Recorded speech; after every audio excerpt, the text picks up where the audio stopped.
hidup, berkemenangan. Kami mau bersorak untuk Engkau, bertepuk tangan, memuliakan Engkau. Dalam nama Yesus sama-sama katakan amin. Amin. Selamat datang dan beribadah. Mari berdiri bersama-sama, bertepuk tangan bersama-sama.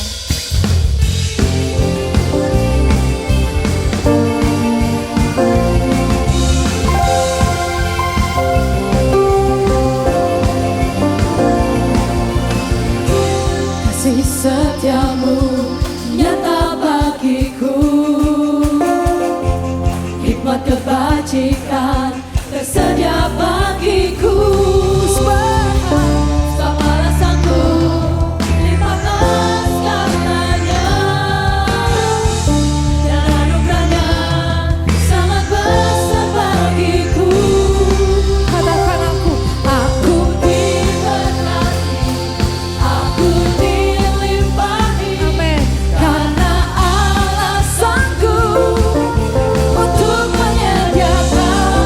Aku diberkati, aku dilimpahi atas sempurna anugerah Tuhan bagiku.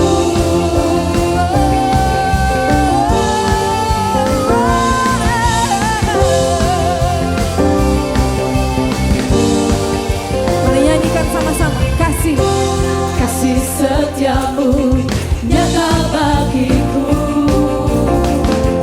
hikmat kebajikan tersedia bagiku. Sebab alasanku limpahkan segalanya, dan anugerahnya sangat besar bagiku. Aku diberkati, amin. aku dilimpahi, karena alasanku untuk menyediakan. Aku diberkati, aku dilimpahi atas sempurna anugerah Tuhan bagiku.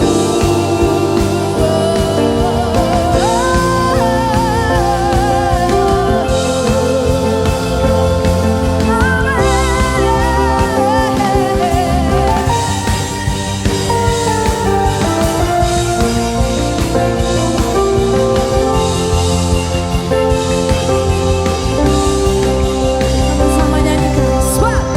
Sebab alasanku limpahkan segalanya,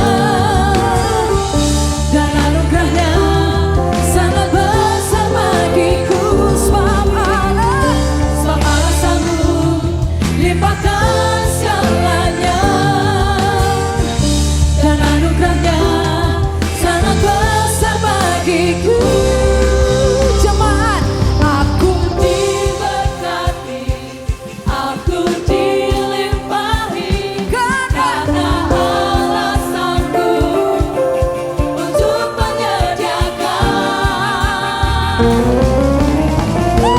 Aku diberkati, aku dilimpahi, karena alasanku untuk menyediakan. Aku diberkati, aku dilimpahi atas sempurna anugerah Tuhan bagiku. Tuhan bagiku.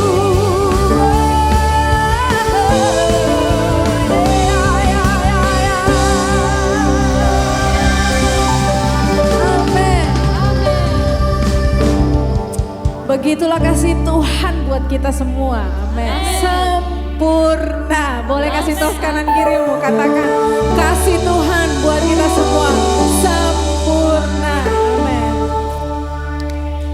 Hidupku ada di tanganmu. Come on jemaat Tuhan, kau beri. Amin. Tak hanya yang baik saja yang ku terima, Yes.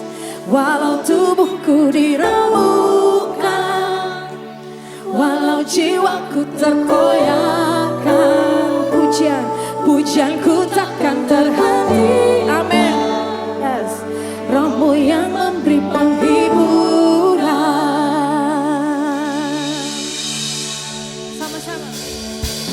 akan kupikul salib. Cukuplah kasih setiamu, ku bertahan, kau kuatku, teguhkan imanku. Sama-sama. Ku mau tetap bersyukur, senantiasa bersyukur. Segala yang ku alami, biar kehendak-Mu terjadi. Ku mau selalu bersyukur, senantiasa bersyukur. Amin. Hatiku kan bersuka, sebab hari ini hari yang terbaik.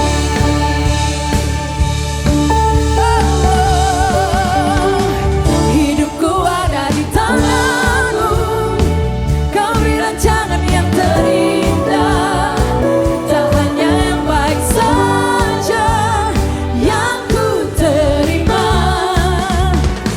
Walau tubuhku diremukkan, walau jiwaku tergoyahkan, pujianku takkan terhentikan. Roh-Mu yang memberi penghiburan. Akan kupikul salibku, cukuplah kasih setiamu, ku bertahan, kau kuatku, teguhkan imanku. Ku mau tetap bersyukur, amin, senantiasa bersyukur. Segala yang ku alami, yang kehendak-Mu terjadi. Ku mau selalu bersyukur, senantiasa bersyukur. Hatiku kan bersuka, sebab hari ini hari yang terbaik.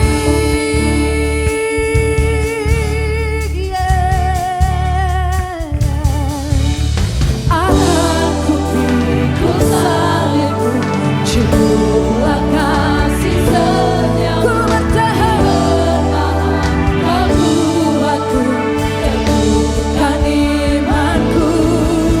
Akan kupikul salibmu, cukuplah kasih setiamu, ku bertahan, kau kuatku, teguhkan imanku. Akan kupikul salibmu, cukuplah kasih setiamu, ku bertahan, kau kuatku, teguhkan imanku.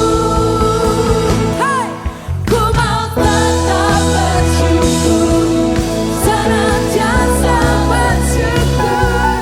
Segala yang ku alami, amin, dan kehendak-Mu terjadi. Ku mau selalu bersyukur, senantiasa bersyukur. Hatiku kan bersuka, sebab hari ini hari yang terbaik.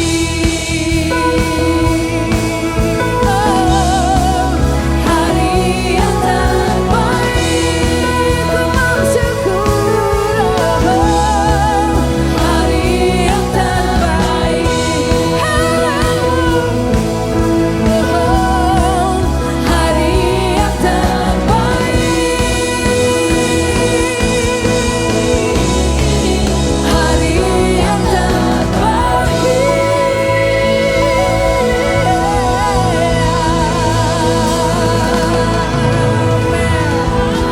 Haleluya. Amin. Tuhan Yesus, hari-hari kami adalah hari yang terbaik karena kami punya Tuhan Yesus dalam hidup kami dan kebenarannya yang memerdekakan kami setiap hari. Sekali lagi kasih tepuk tangan buat Tuhan Yesus. Boleh duduk kembali dalam hadirat Tuhan. Haleluya. Sungguh Tuhan kita dahsyat. Amin. Dalam setiap keadaan kita, Dia Tuhan tidak pernah berubah. Tidak pernah berubah dahulu, sekarang sampai selama-lamanya. Musim kita boleh berubah, tetapi kita punya Tuhan yang tidak pernah berubah. Kebaikannya, hikmatnya, penyertaannya tidak pernah berubah buat kita. Selalu ada buat kita. Amin. Apapun keadaan yang Bapak Ibu Saudara semuanya sedang alami, percaya kita bisa mengandalkan Tuhan. Sebab janji-janji Tuhan itu ya dan amin. Tersedia buat kita semua. Haleluya. Kami bersyukur Tuhan.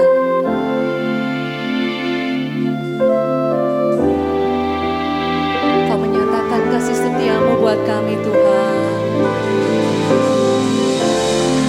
Kau melihat keadaan setiap kami.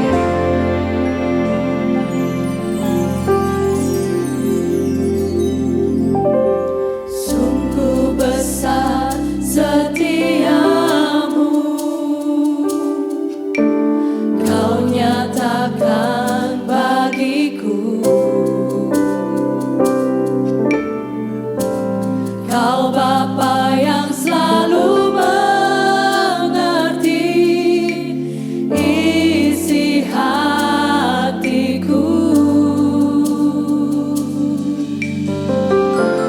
Kemuliaan-Mu Kau janjikan, aku tetap percaya. Ku percaya janji-Mu ajaib, terukir dalam kehidupanku. Ku berserah di dalam kekuatan-Mu. Ku percaya.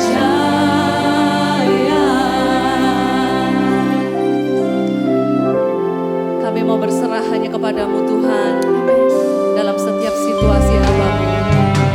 Sungguh besar setiamu, Kau nyatakan bagi kami Tuhan. Kau nyatakan bagiku.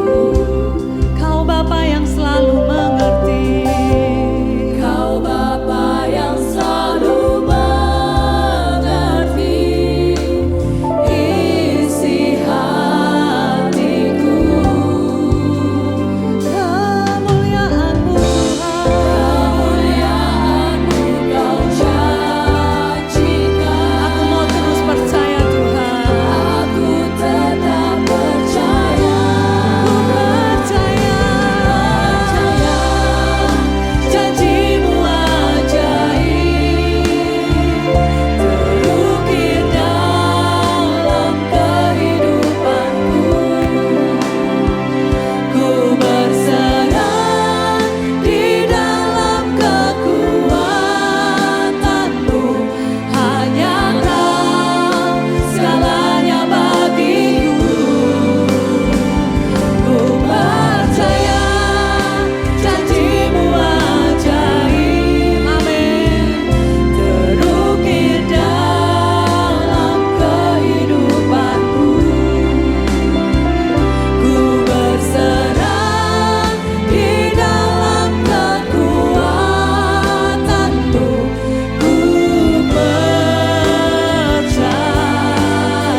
lebih dari semua yang dapat ku pinta.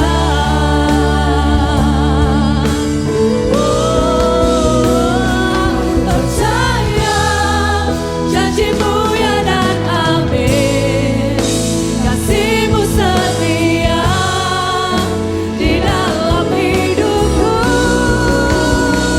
Aku percaya anugerahmu besar, lebih dari semua yang dapat ku pinta, lebih dari semua yang dapat ku pinta, lebih dari semua yang dapat ku pinta. Katakan dia besar. Sebab kau besar, perbuatanmu ajaib, tiada seperti Engkau, tiada seperti Engkau. Sebab kau besar, perbuatanmu ajaib, tiada seperti Engkau, tiada seperti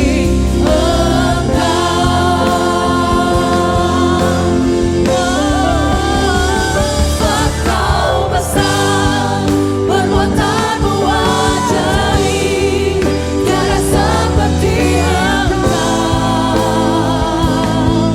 tiada seperti Engkau.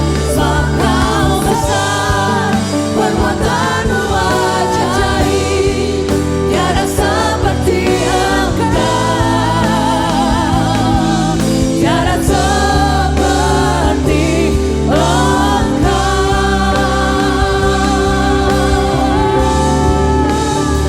Sebab kau besar, perbuatanmu ajaib, tiada seperti Engkau, tiada seperti Engkau.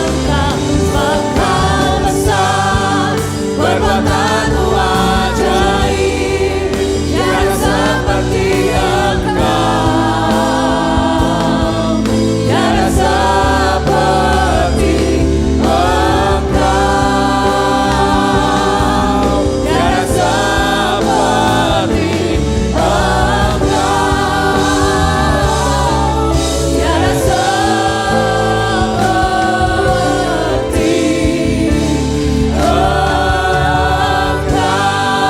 Mari beri tepuk tangan yang paling meriah buat Tuhan kita. Oh yes Lord. Terima kasih Tuhan Yesus. Terima kasih Tuhan Yesus. Thank you Lord. Thank you Jesus. You are awesome Lord. Engkau luar biasa Tuhan Yesus. Terima kasih karena kami jadi bagian dari keluarga-Mu Tuhan Yesus. Terima kasih karena kami diadopsi menjadi anak-anak Allah. Terima kasih buat kasih setia-Mu Tuhan. Terima kasih buat ajaran dan didikan-Mu Tuhan Yesus. Sehingga kami tetap berjalan di jalan yang benar. Kami tidak menyimpang ke kanan dan ke kiri. Firman-Mu menjaga hidup kami Tuhan. Terima kasih Tuhan Yesus. Kasih-Mu menyempurnakan hidup kami. Terima kasih buat waktu yang indah ini Tuhan. Kami boleh menyembah Engkau, menikmati hadirat-Mu yang memberi kekuatan, kelepasan. Dan kami menyiapkan hati kami Tuhan untuk kami belajar mendengarkan kebenaran. Persiapkan hati kami supaya waktu-waktu ke depan ini Tuhan, kami fokus untuk mendengarkan kebenaran firman-Mu. Kami menolak setiap distraksi yang lainnya Tuhan. Entah itu WA, entah itu telepon atau apapun. Kami mau fokus mendengarkan kebenaran firman-Mu Tuhan. Mampukan kami, urapi hamba-Mu juga Tuhan. Sehingga apa yang keluar dari mulut hamba-Mu ini adalah firman kebenaran.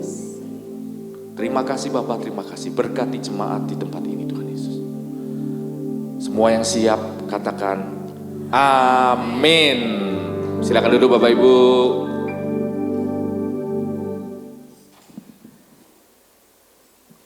Oke, shalom. Shalom. Iya.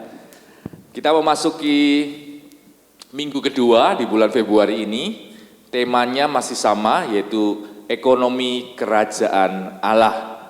Nah Bapak Ibu, kita sudah belajar minggu kemarin bagaimana Allah kita tuh Allah yang kaya. Nah, hari ini judulnya menarik. Kaya tidak berdosa, miskin tidak lebih rohani. Nah, judulnya, terima kasih buat Bu Sarah yang sudah memilihkan judul ini. Semoga judulnya jadi clickbait yang baik supaya banyak yang datang. Dan saya lihat di sini banyak datang ya, penuh. Dari atas kelihatan penuh, nggak tahu dari bawah. Oke Bapak Ibu, kaya tidak berdosa, miskin tidak lebih rohani. Nah Bapak Ibu, di dalam tubuh Kristus, kita ini tubuh Kristus, selalu ada ekstrim ya, pengajaran yang ekstrim ke kanan ataupun ke kiri. Ada pengajaran-pengajaran yang berkata bahwa kalau kamu nggak menderita, kalau kamu nggak miskin, kamu nggak lebih rohani atau kamu kurang rohani. Ya, mereka beranggapan bahwa dengan menderita, dengan menjadi miskin, maka kita akan lebih dekat dengan Tuhan. Tuhan akan lebih mengasihi kita karena kita menderita, karena kita miskin. Seperti seorang ibu kalau anaknya sakit, maka ibunya akan meninggalkan tokonya mungkin untuk menjaga anaknya. Nah seringkali kita mengambil ekstrim itu dan menerapkannya. Oh kalau miskin berarti Tuhan lebih perhatian. Kalau kita sudah nggak miskin, sudah kaya, Tuhan nggak perhatian. Ya, itu ekstrim sebelah kita, tapi ada ekstrim yang sebelah kanannya atau sebelah sisi yang lainnya yang berkata kita itu anak Allah yang kaya. Maka kalau anak-anaknya ya harus kaya. Kalau nggak kaya berarti ada yang salah dengan kamu. Mungkin anak pepean. Ya, tapi itu pengajaran yang seperti pendulum, ekstrim kanan, ekstrim kiri. Nah, firman Tuhan hari ini akan meluruskan persepsi itu. Kita punya cara pikir yang benar. Supaya ketika kita belajar firman Tuhan, kita tahu siapa kita di dalam Tuhan. Posisi kita apa? Identitas kita itu apa? Amin Bapak Ibu? Amin. Nah, sekarang saya buat polling. Ya, Bapak Ibu, apakah orang percaya harus kaya? Angkat tangan. Yang harus kaya? Tidak ada. Wah, berarti sebaliknya. Berarti kalau gitu orang percaya harus miskin dong, menderita. Oh, tidak ada juga. Berarti ini kelompok tengah-tengah gitu ya. Nah, kalau yang sini miskin, yang sini kaya, berarti yang tengah-tengah apa? Cukup. Oke ya, kita kelompok cukup. Mau menikahkan anak, cukup uangnya, ya kan? Mau berlibur, cukup uangnya. Baginya gitu ya Bapak Ibu ya. Ya, nah saya percaya kebenaran yang dibagikan pada siang hari ini akan menolong kita punya cara pikir yang benar. Bisa dibantu? Oke, ya Allah yang kaya. Nah Bapak Ibu, minggu lalu kita sudah belajar bagaimana Allah kita itu Allah yang kaya. Kaya akan apa? Kaya akan kelimpahan anugerahnya. Kita diselamatkan bukan karena perbuatan kita, bukan karena apa yang kita lakukan, tapi karena kasih karunia-Nya. Amin Bapak Ibu. Kita juga dibebaskan, kita dihapus dosanya, dosa kita dibayar bukan dengan harga yang murah, tapi dengan harga yang mahal, yaitu dengan darahnya. Bahkan Tuhan memberikan kesembuhan, kesehatan buat kehidupan kita dan kelimpahan dalam pemeliharaan Tuhan. Semuanya itu untuk apa sih? Yang pertama adalah untuk kehidupan kita. Tapi bukan hanya itu, Tuhan juga ingin kita menjadi alatnya. Supaya lewat hidup kita banyak orang diberkati. Amin Bapak Ibu. Dan kalau kita belajar Allah yang kaya, kita mau mulai hari ini switch pikiran kita. Supaya kalau kita belajar Allah yang kaya, kekayaan Allah itu gak hanya bicara soal finansial. Supaya gak hanya bicara soal duit. Allah yang kaya itu kaya dalam seluruhnya. Artinya enggak bicara soal uang. Uang hanya sebagian dari apa yang akan Allah berikan dalam kehidupan kita. Hanya sebagian Bapak Ibu. Enggak seluruhnya. Bukan uang semua solusinya. Karena Allah yang kaya itu kaya dalam berbagai rahmat, dalam berbagai anugerah, bahkan kekuatan pertolongan. Saya gambarkan Allah yang kaya seperti ini Bapak Ibu. Ada seorang raja yang membuat perjamuan. Raja ini raja yang sangat kaya. Dia mengundang seluruh rakyat di kerajaannya. Aku mau mengadakan pesta 7 hari lamanya. Setiap hari makan pagi, makan siang, makan sore, makan malam. Kamu bisa datang ke perjamuan ini dan makan. Dan raja ini menyediakan berbagai hidangan. Bahkan hidangan-hidangan yang mungkin rakyat jelata belum pernah memakannya. Dan ketika hari-hanya terjadi, hari-hanya berlangsung, raja ini berjalan keluar disertai pengawalnya. Dia melihat banyak orang yang bersuka cita, berterima kasih atas kemurahan hati sang raja. Tapi ada sekelompok orang ya, yang hanya makan roti dan minum air putih. Bukan karena sedang puasa Daniel, tapi karena dia hanya makan roti. Lalu raja itu mengunjungi kelompok orang itu. Rakyatku kenapa hanya makan roti? Rakyatnya berkata, oh cukup tuanku, roti dan air putih ini cukup. Kami biasa makan ini, yang ini cukup. Lalu raja berkata, semuanya ini buat kamu loh. Kamu bisa makan semuanya gratis. Ini perjamuan yang aku berikan buat kamu. Tapi mereka berkata, cukup saya makan roti ini aja. Dan minum air putih. Nah Bapak Ibu ini cerita fiktif ya. Apakah mungkin terjadi waktu pesta kita hanya makan nasi gorengnya, lauk-lauk yang lainnya kita nggak makan? Enggak, pasti kita makan semuanya. Jadi mungkin nggak terjadi, tetapi dalam kehidupan orang Kristen sebetulnya banyak yang terjadi seperti ini.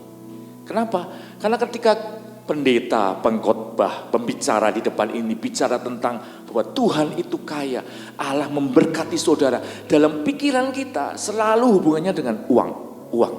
Berkatnya uang. Tuhan akan memberi aku uang. Uang akan melunasi hutang saya. Uang akan bisa untuk membayar ini. Uang. Dan itu sebenarnya membatasi kita Bapak Ibu. Karena berkat Allah itu seperti raja yang membuat perjamuan ini. Di situ ada buah-buahan.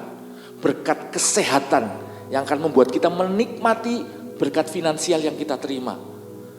Atau berkat yang lain, kekekalan, kehidupan yang Tuhan janjikan ketika kita dipanggil nanti. Itu berkat Allah. Jadi berkat Allah gak hanya bicara soal uang. Berkat Allah itu luas, meliputi penyediaan jasmani, penyediaan rohani, bahkan kekekalan. Satu jaminan bahwa kita akan bersama Dia pada akhirnya nanti. Amin Bapak Ibu. Nah, jadi pagi hari ini kalau saya membagikan tentang Allah yang kaya dan tentang berkat, yuk kita sama-sama jangan hanya membatasi berkat itu. Hari ini firman-Nya tentang duit. Jangan Bapak Ibu. Amin. Karena berkat Allah itu luar biasa. Oke. Kita mulai. Nah, Bapak Ibu, statement tadi, kaya tidak rohani, kaya tidak berdosa, miskin tidak lebih rohani, itu mulai karena ada sebuah histori atau perjalanan kekristenan. Kekristenan dimulai ketika Yesus membagikan kebenaran firman Tuhan. Ya, lalu orang-orang yang mengikuti Yesus dipanggil sebagai Kristen atau pengikut Kristus. Christ ya, itu artinya yang diurapi. Jadi kita semua ini adalah pengikut Kristus, orang yang diurapi. Nah, pada zaman itu setiap pengikut Kristus mereka ditentang oleh pemuka-pemuka agama. Pemuka-pemuka agama sangat tidak suka karena mengambil jemaat dengan pengajaran-pengajaran baru. Dan ini berjalan terus sampai pada saat itu bangsa Israel ada di bawah pemerintahan penjajahan Roma. Dan pada saat ketika Kaisar Nero diangkat, ini kaisar yang sangat kejam. Mereka menjadikan orang-orang Kristen atau pengikut Kristus ini menjadi tontonan, dalam sebuah arena. Ada sebuah kolosium, lalu kemudian mereka melepaskan singa, macan, ya kan, yang sedang kelaparan, dan mereka menaruh orang-orang Kristen yang sudah ditangkap ke dalam arena itu. Dan terjadilah kejar-kejaran, ya. Banyak orang Kristen yang mati dimakan oleh singa. Dan semua itu jadi tontonan. Jadi orang Kristen sangat-sangat menderita zaman itu. Karena Kaisar Roma ini, akhirnya banyak orang Kristen keluar dari Yerusalem. Pergi ke daerah-daerah di sekitarnya, mereka mengungsi. Dan terjadilah kekristenan itu tersebar, gak hanya di Israel. Sampai akhirnya Kaisar Nero ini mati, lalu diangkat kaisar-kaisar berikutnya. Dan sampailah di kaisar yang namanya Konstantinus Agung. Nah, Konstantinus Agung ini berbeda dengan kaisar-kaisar sebelumnya. Dia mau belajar tentang Kristen itu seperti apa. Dan karena dia belajar, dia mulai tertarik. Dan akhirnya Kaisar Konstantinus Agung itu menjadikan Kristen menjadi agama negara. Jadi negaranya beragamakan Kristen dan semua penduduknya harus jadi Kristen. Dan saat itulah orang-orang Kristen mulai menikmati kebebasan. Mereka tidak lagi menderita. Tapi di saat mereka mengalami kebebasan itu ada beberapa orang yang merasa, dulu pas aku menderita itu aku kok gampang dengar suara Tuhan ya. Sekarang setelah ada dikejar-kejar, hatiku kok hampa. Aku gak jadi bisa lagi mendengar suara Tuhan. Lalu timbullah kelompok ajaran yang namanya asketisme. Yaitu kelompok orang-orang yang mengundurkan diri atau mereka pergi ke biara-biara, pergi ke tempat-tempat sunyi, supaya mereka bisa lebih fokus mendengarkan suara Tuhan. Nah, kelompok seperti ini. Makanya ada biara-biara yang didirikan terpencil untuk orang-orang retret dan sebagainya. Pendulum itu berayun. Ya kan, berayun dari ekstrim kiri ke ekstrim kanan. Tapi juga ada orang-orang yang hidup dalam karena sudah tidak ada lagi penderitaan, mereka hidup berfoya-foya, mereka hidup sesukanya. Mereka menganggap dosa tidak lagi penting. Nah, ekstrim seperti ini terjadi. Dan ada sebuah buku yang membahas ini. Buku ini judulnya seperti ini, Neither Poverty Nor Riches. Buku ini karya Craig L. Blomberg. Kalau dalam bahasa Indonesianya judulnya bukan kemiskinan atau bukan juga kekayaan. Dia sedang mengajarkan, sebetulnya bukan soal kemiskinan atau kekayaan. Ada sesuatu yang lain yang Allah kejar dalam kehidupan kita.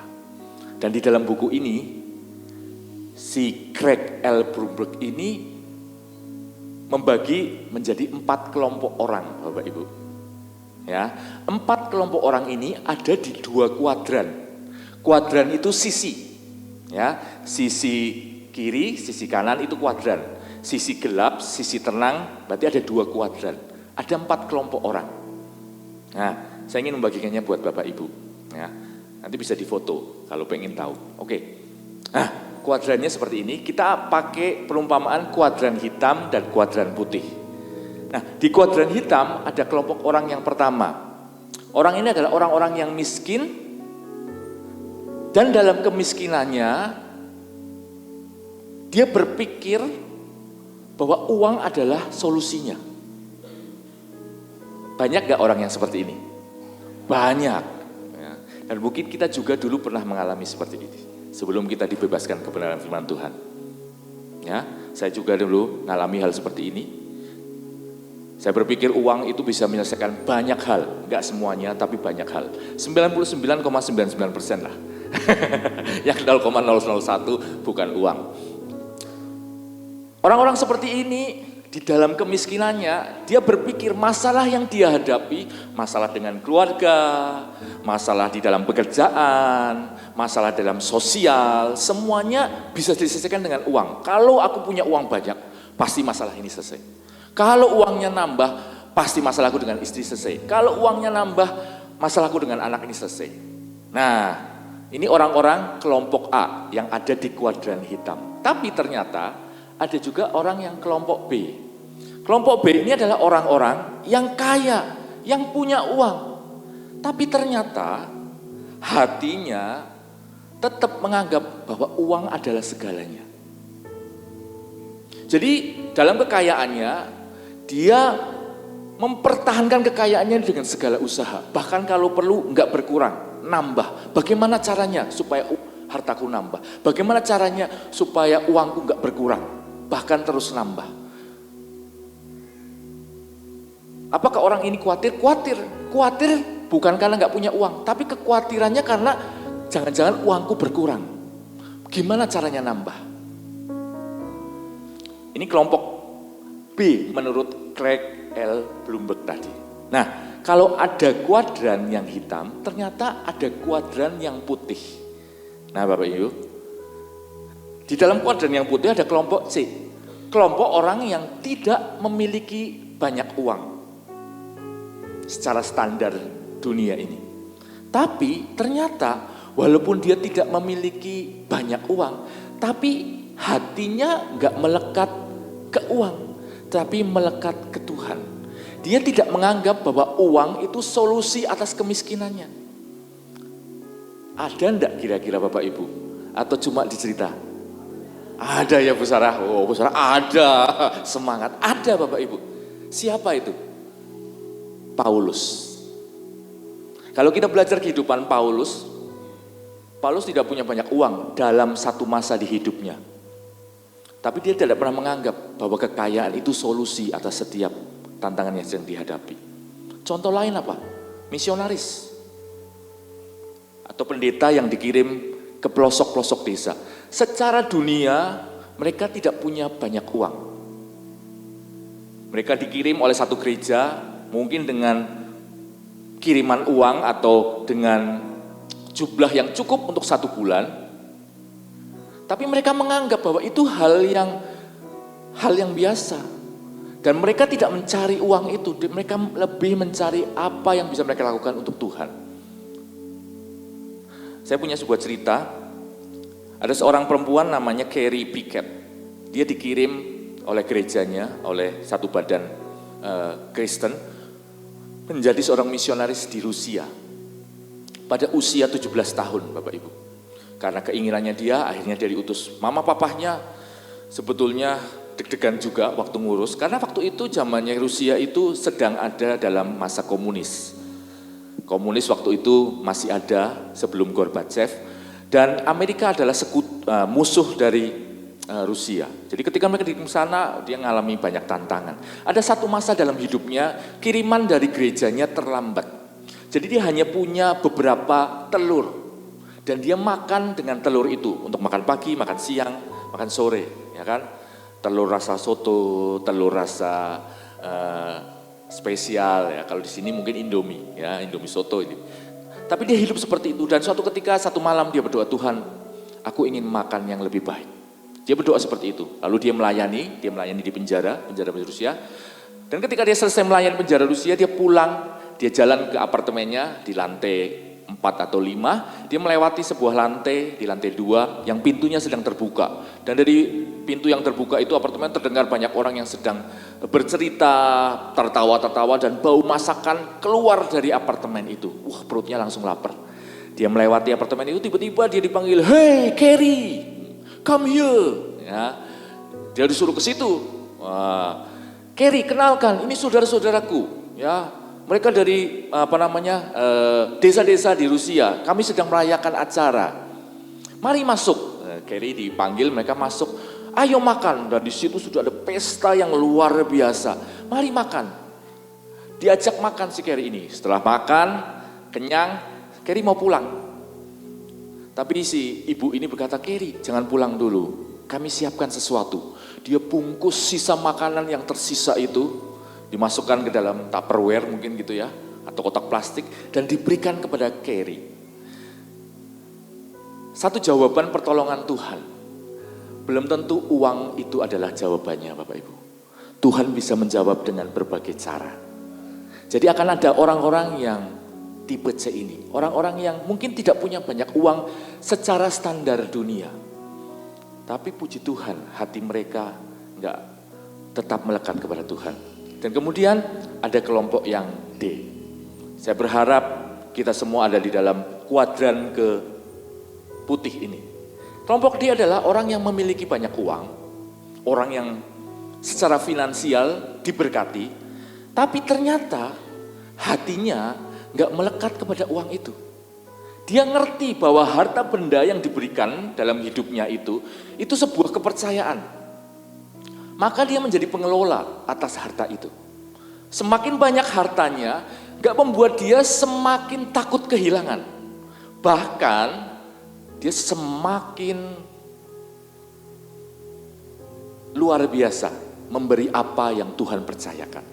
Karena hatinya gak nempel di kekayaannya itu. Nah, ini hasil survei Bapak Ibu. Di kedua kuadran ini ada 2 orang. Dua-duanya punya tipe yang sama. Yang satu miskin, yang satu kaya. Di kuadran yang putih ada juga orang-orang yang gak punya uang dan orang-orang yang punya banyak uang. Saya bertanya sama Bapak Ibu, apa yang membedakan 2 kuadran ini? Bu Sarah gak usah jawab. Ayo Bapak Ibu, apa? Apa Pak Gonang yang membedakan? Tika, apa yang membedakan? Hatinya, betul. Wah luar biasa, tepuk tangan buat Tika nih. Yeay. Ya kan, betul sekali. Berarti Tika mendengarkan dengan seksama. Yang membedakan kedua kuadran itu hatinya Bapak Ibu. Ya, ada orang yang tidak punya uang, ada orang yang punya banyak uang. Tetapi hati akan menentukan kemana melekatnya hati itu. Karena firman Tuhan katakan, Amsal 4 ayat 23, jagalah hatimu dengan segala kewaspadaan. Karena dari situlah terpancar kehidupan. Hati kita akan menentukan seperti apa kehidupan kita. Apakah kehidupan kita kehidupan yang didikte oleh uang, oleh kekayaan, didikte dengan kekhawatiran, ketakutan karena nggak punya uang, atau karena takut uangnya hilang, atau hati kita didikte oleh sumber yang sebenarnya. Makanya Allah itu tahu benar permasalahan kita. Sebenarnya bukan di seberapa banyak uang yang kita miliki, tapi di hati kita. Hari ini kita belajar mengkoreksi hati kita. Firman Tuhan hari ini menuntun kita untuk kita cek hati kita. Hati kita nempel kemana Bapak Ibu? Karena ketika kita bicara ekonomi kerajaan Allah, bicara tentang berkat Allah, orang yang datang punya ekspektasi masing-masing, punya pengharapan, dan itu semuanya berasal dari hati kita. Ada orang yang, ini firmannya tentang uang nih, orang datang supaya ke gereja dapat tambahan uang, supaya ke gereja lebih diberkati. Untuk siapa? Untuk apa? Apakah untuk memuaskan hati kita yang menempel pada uang, atau untuk apa? Hanya kita yang bisa menjawab itu Bapak Ibu. Matius 6 ayat 21 berkata seperti ini. Karena di mana hartamu berada, di situ juga hatimu berada. Firman Tuhan ngerti Bapak Ibu. Allah tahu kecenderungan kita itu seperti apa. Allah tahu hati kita itu mulainya seperti apa. Hati kita itu seringkali berada di mana harta kita. Nah, mungkin ada yang tanya ya, kalau yang seksama tanya, Pak Ivan kok nulisnya kecil di bawah? Kenapa?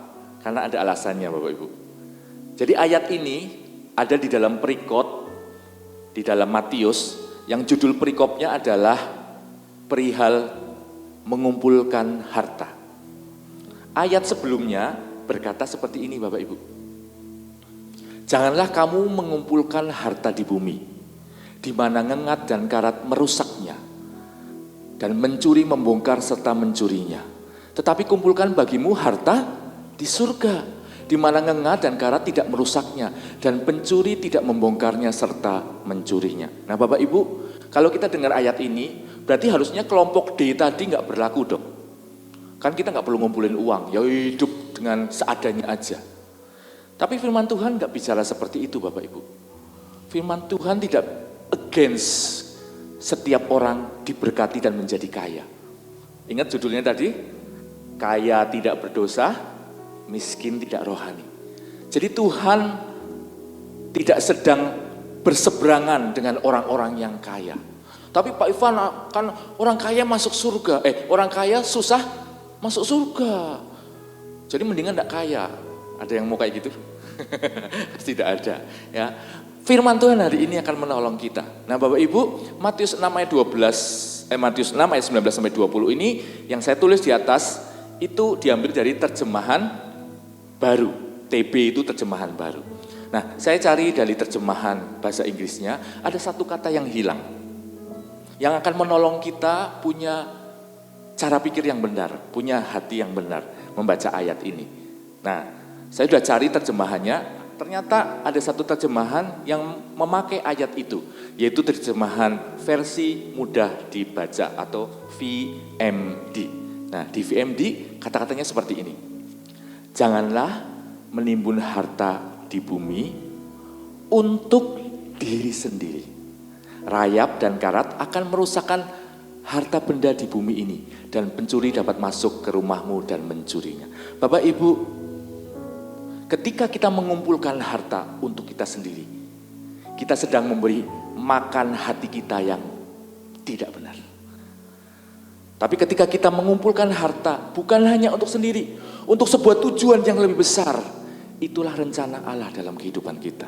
Amin. Itulah panggilan Allah yang sedang Allah siapkan buat kita. Allah tidak menahan berat berkatnya buat Bapak Ibu. Allah sedang menunggu hati kita siap untuk menerima berkat itu. Karena berkat itu dibutuhkan. Gereja itu butuh orang-orang yang mau mensupport kegerakan yang sedang ada di gereja ini. Makanya firman Tuhan bulan-bulan ini akan menolong Bapak Ibu punya cara berpikir yang benar. Kenapa kita diberkati? Karena untuk sebuah tujuan yang lebih besar. Amin Bapak Ibu? Amin. Dan itu yang harus kita sama-sama belajar hari ini. Sikap hati seperti apa sebetulnya yang Allah kehendaki buat kita? Sikap hatinya gimana sih? Ada satu ayat yang sangat favorit buat saya dan saya percaya favorit buat Bapak Ibu juga setelah Bapak Ibu dengar ini. Ayat ini berkata seperti ini Bapak Ibu. 2 Korintus 8 ayat 9. 2 Korintus 8 ayat 9. Dan Allah sanggup melimpahkan segala kasih karunia kepada kamu, supaya kamu senantiasa berkecukupan di dalam segala sesuatu, dan malah berkelebihan di dalam berbagai kebajikan. Amin Bapak Ibu. Amin. Kalau kita baca ayat ini secara sekilas, ayat ini nggak banyak bicara sama kita. Tapi kalau kita mau renungkan, telaah satu persatu, ayat ini banyak sekali memberikan pelajaran buat kita. Saya minta kita semua bangkit berdiri. Ya, belum selesai. Tes, ya. Belum.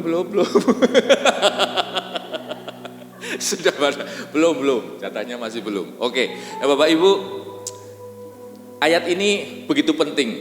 Ya, saya percaya semua ayat di Alkitab sangat penting. Tapi kita mau belajar, karena ayat ini akan menolong kita untuk kita punya cara berpikir yang benar. Bisa dibantu? Iya. 2 Korintus 9 ayat 8. Nah Bapak Ibu saya akan bantu, kita akan membaca ini dengan sebuah gerakan. Karena dengan gerakan kita akan menolong kita gampang ingat ayat ini. Oke, gerakannya simple, ada 4 gerakan. Ya, yang pertama bicara tentang biar gampang. Bicara tentang sumbernya. Hati yang benar itu hati yang ngerti siapa sumbernya sebenarnya. Siapa Bapak Ibu sumbernya? Tuhan Yesus, betul. Hati yang benar itu ngerti kasih karunia-Nya untuk apa, kita diberi kemampuan untuk apa, dan bagaimana kita berani bertindak dengan iman. Hati yang benar adalah hati yang percaya bahwa Allah itu mencukupkan. Dan yang terakhir, hati yang benar itu hati yang tahu bahwa kelimpahan itu untuk apa. Nah, gerakannya seperti ini. Yang pertama, kayak gini Bapak Ibu. Sumbernya dari mana? Dari atas, ya. Sumbernya dari atas. Lalu kita diberi kasih karunia. Seperti ini Bapak Ibu. Tangan kanannya taruh di dada, lalu digenggam. Nah, gitu ya. Diterima, dilakukan. Ya, oke. Lalu yang ketiga, bahwa Allah memberi atau melimpahi kita dengan kecukupan. Ya, kayak orang kenyangan gitu ya. Kecukupan gitu ya. Lalu kemudian mengerti bahwa kelimpahan itu sebuah kebajikan. Nah, kita memberkati orang lain. Oke, kita lakukan ya sekali ya. Oke ya, saya bacakan ya Bapak ya. 2 Korintus 9 ayat 8. Dan Allah sanggup melimpahkan segala kasih karunia kepada kamu, supaya kamu senantiasa berkecukupan di dalam segala sesuatu dan malah berkelebihan di dalam berbagai kebajikan. Ulangi sekali lagi ya, Bapak Ibu ikut baca ya. Bapak Ibu ikut baca ya. Oke. 1, 2, 3. 2 Korintus 9 ayat 8. Dan Allah sanggup melimpahkan segala kasih karunia kepada kamu, supaya kamu senantiasa berkecukupan di dalam segala sesuatu dan malah berkelebihan di dalam berbagai kebajikan. Amin. Terima kasih. Silakan duduk. Oke, diingat-ingat ya Bapak Ibu, dilakukan. Anak sekolah minggu banyak hafal ayat karena pakai gerakan. Kita juga perlu belajar dari anak sekolah minggu. Bapak Ibu, ayat ini menolong dan mengingatkan saya, dan saya percaya akan menolong dan mengingatkan Bapak Ibu semua di tempat ini. Yang pertama, kita perlu tahu siapa sumbernya. Sumbernya bukan kekayaan kita. Sumbernya bukan karena kita punya koneksi, atau kita punya saudara, atau mungkin kita punya ayah yang kaya, kita punya warisan yang banyak, atau kita punya deposito. Sumbernya adalah dari Tuhan. Sumber-sumber yang awal itu hanya bicara tentang finansial.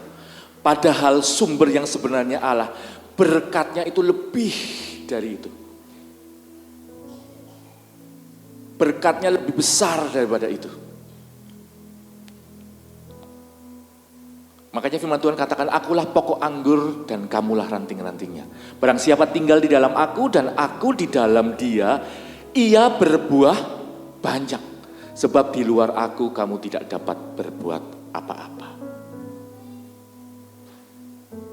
Kita perlu mengerti bahwa sumbernya adalah Tuhan.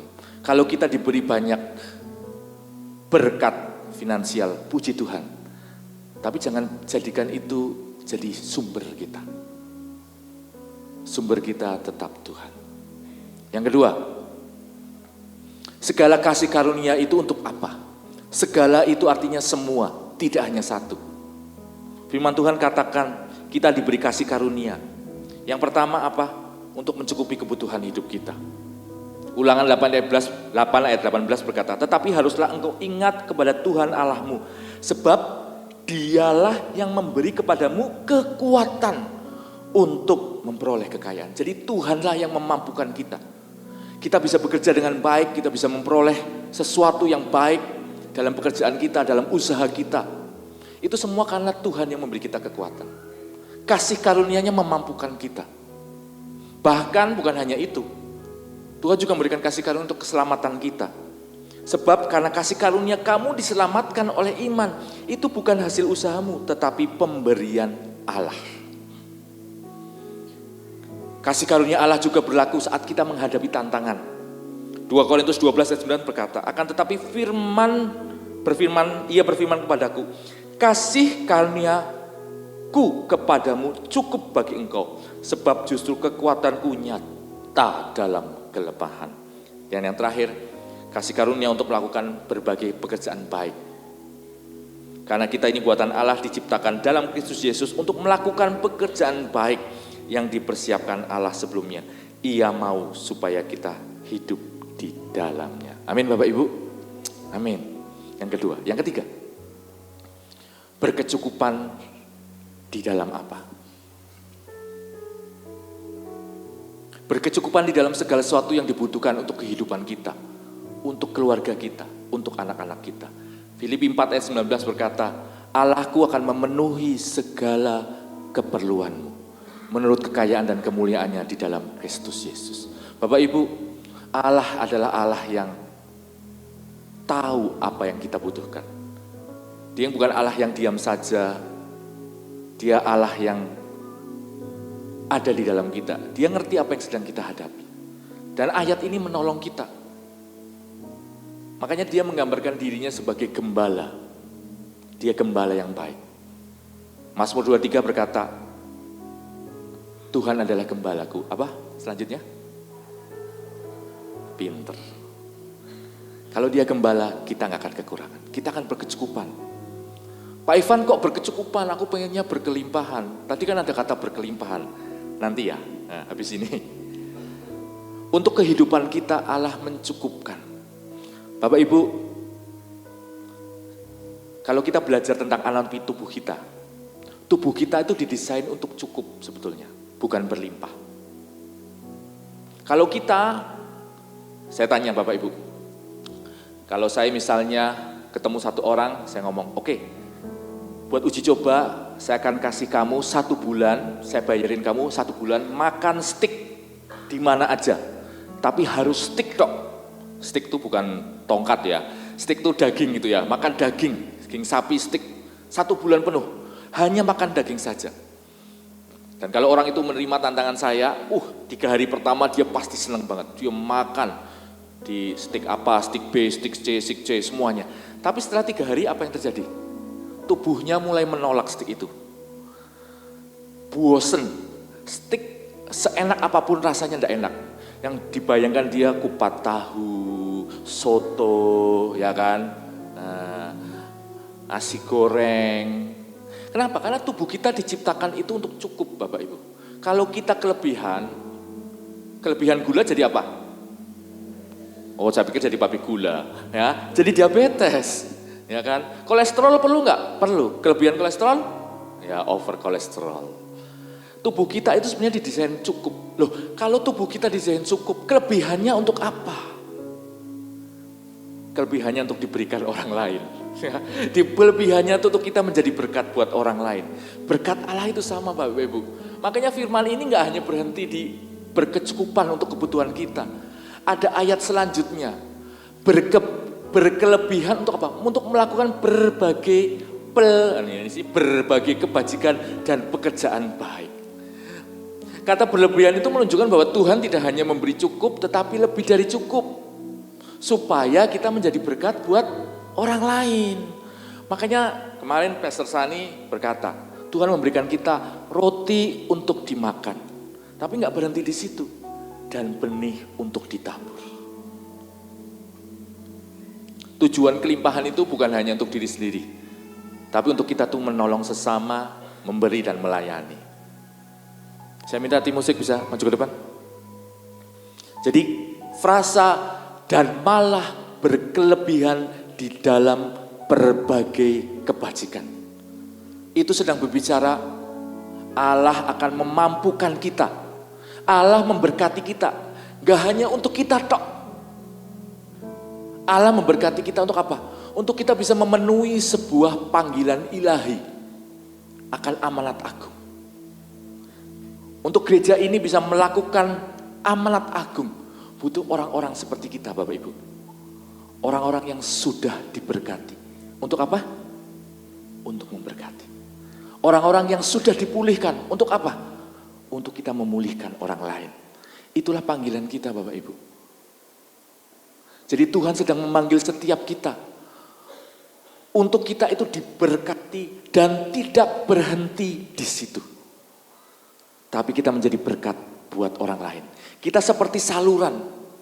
Saluran yang tidak mampet. Bapak Ibu, saluran yang mampet itu bau.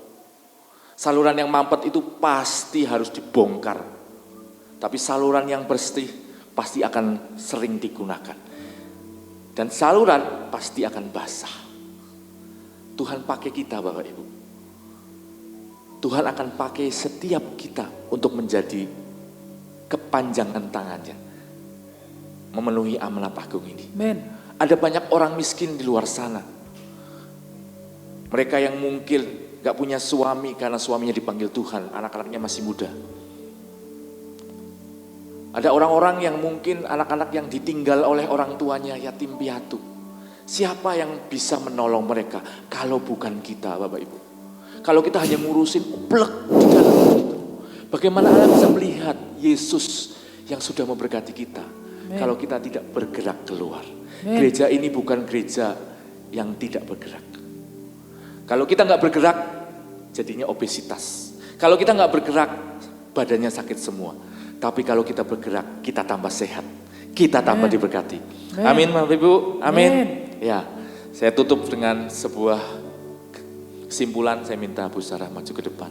Dan Allah sanggup melimpahkan segala kasih karunia kepada kamu, supaya kamu senantiasa berkecukupan di dalam segala sesuatu, dan malah berkelebihan di dalam berbagai kebajikan.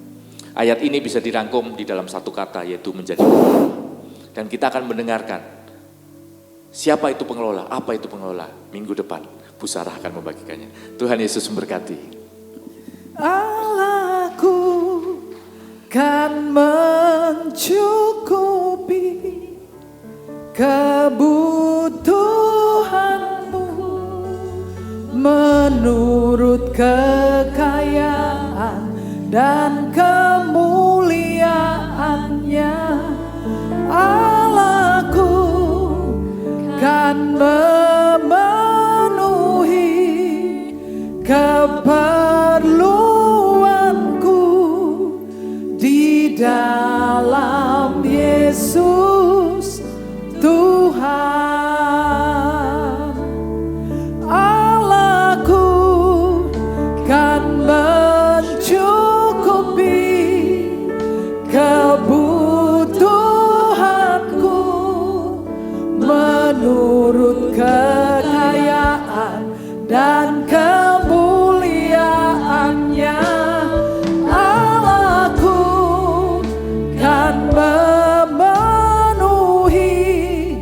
keperluanku di dalam Yesus Tuhan.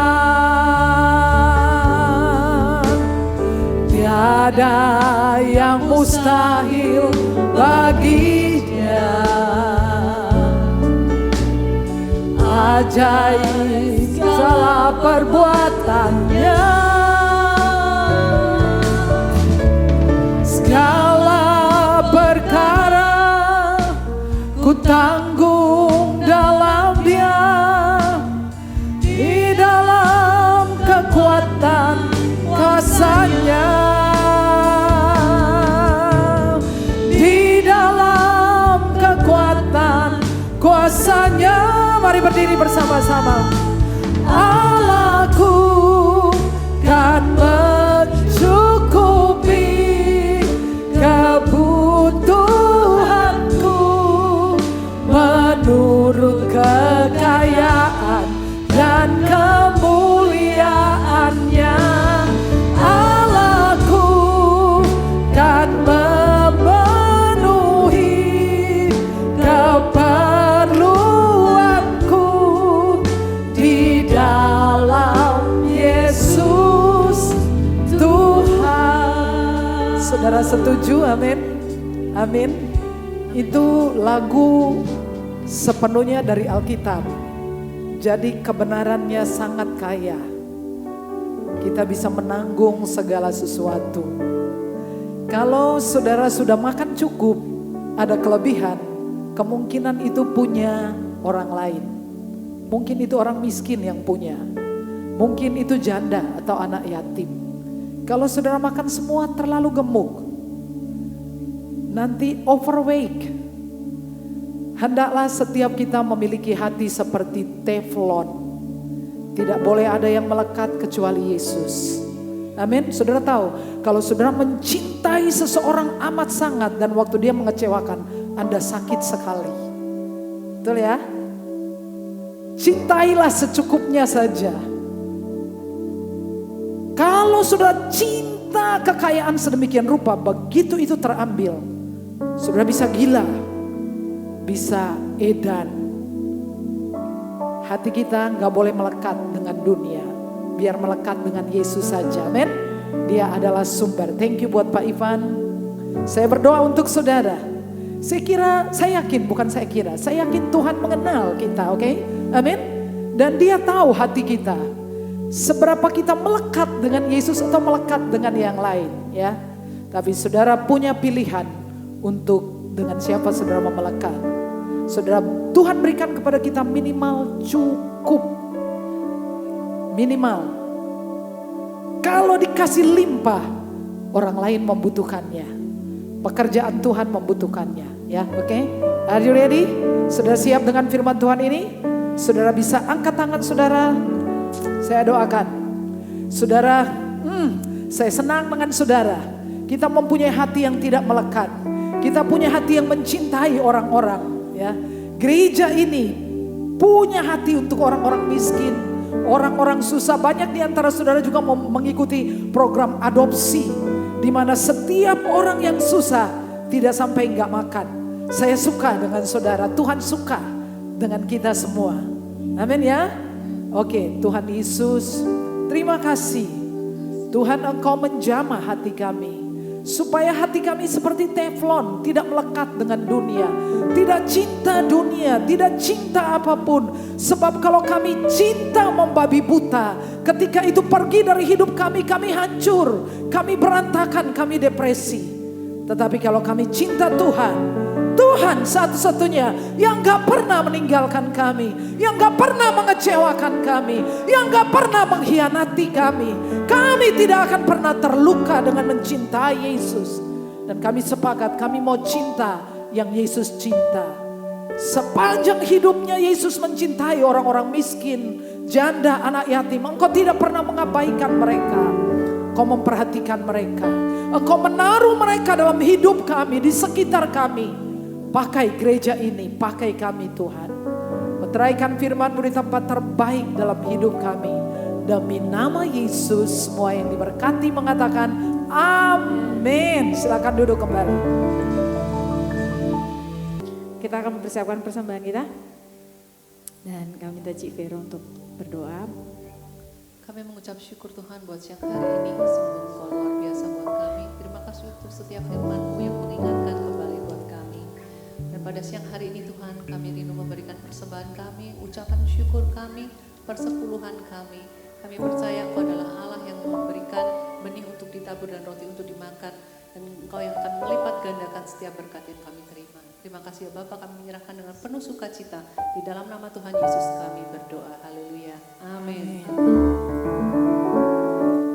Hidupku ada di tangan-Mu. Kau beri rancangan yang terindah. Tak hanya yang baik saja yang ku terima.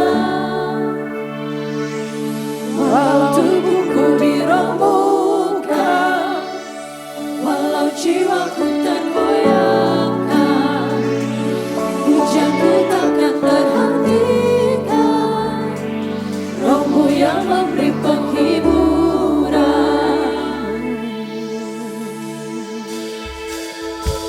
Tanganku pikul salibku, cukuplah kasih setiamu.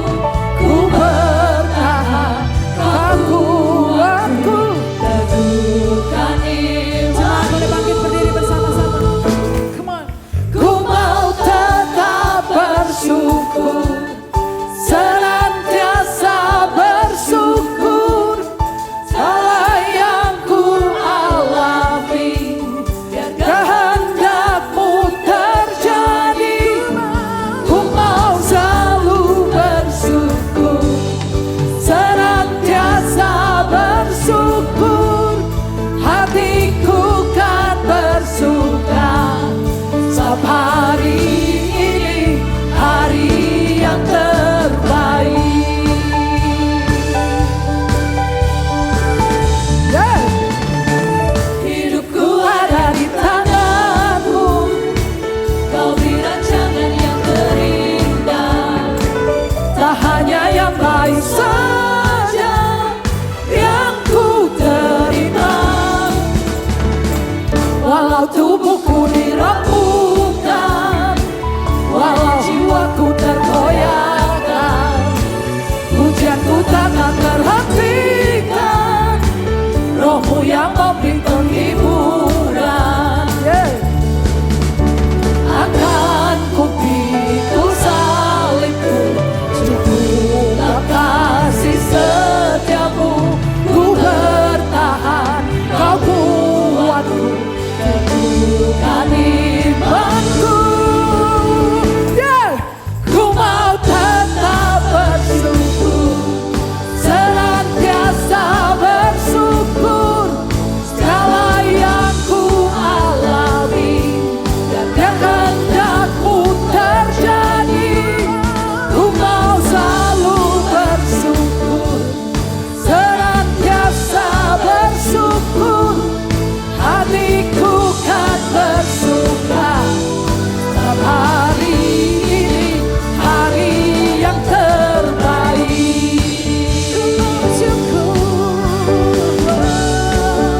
Hari yang terbaik.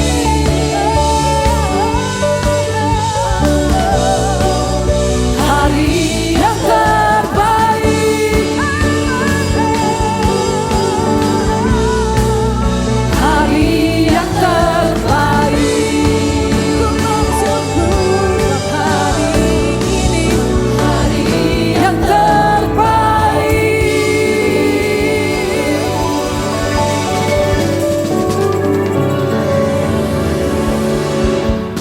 Haleluya. Terima kasih Tuhan. Kami mengucap syukur untuk siang ini. Sukacita penuh ada di tempat ini. Amin. Kami percaya hadirat Tuhan ada di tempat Amin. ini. Lawatan-Mu untuk semua jemaat-Mu Tuhan sudah kami rasakan. Terima Amin. kasih Tuhan. Kami juga mengucap syukur untuk hamba-Mu yang telah Kau utus untuk Amin. memberitakan firman-Mu. Amin. Kuatkan, teguhkan setiap hamba-hamba-Mu yang mendengar akan firman-Mu Amin. Tuhan, agar kami bisa mengikuti firman-Mu untuk Amin. kami pakai di dalam kehidupan kami ya Tuhan.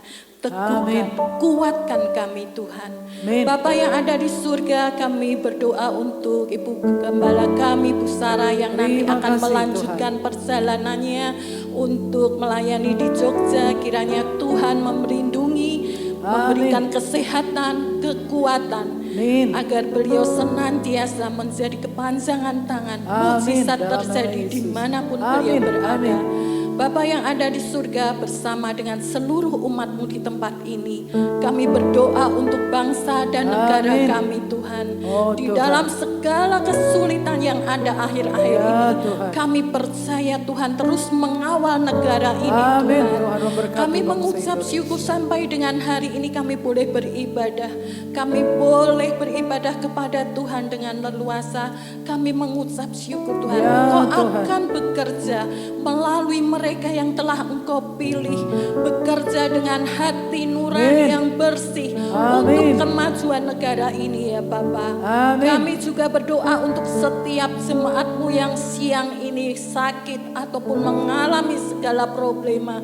Kami percaya Tuhan ikut campur tangan di dalamnya. Yang sakit Tuhan akan sembuhkan. Yang Dalam segala nama dalam Yesus. permasalahan Tuhan akan memberikan jalan keluar. Tuhan akan memberikan terobosan-terobosan di dalam pekerjaannya. Terima kasih Yesus. Amin. Kami juga berdoa untuk anak-anak yang sedang studi. Kiranya Tuhan memberikan hikmat, kepandaian, akal budi kepada mereka, sehingga mereka bisa menyelesaikan studinya tepat pada waktunya. Amin. Terima Amin. kasih Tuhan, kami menyerahkan sepanjang hari ini, seminggu ke depan, kami Amin. serahkan semua ke dalam tangan Tuhan, karena kami percaya Tuhanlah yang mengawal kehidupan Amin. kami. Di dalam nama Tuhan Yesus kami sudah berdoa dan mengucap syukur. Jemaat Tuhan, pulanglah dengan selamat dan terimalah berkat Tuhan. Tuhan memberkati engkau dan melindungi engkau. Tuhan menyinari engkau dengan wajahnya dan memberi engkau kasih karunia. Tuhan menghadapkan wajahnya kepadamu dan memberi engkau damai sejahtera. Semua yang diberkati berkata, amin.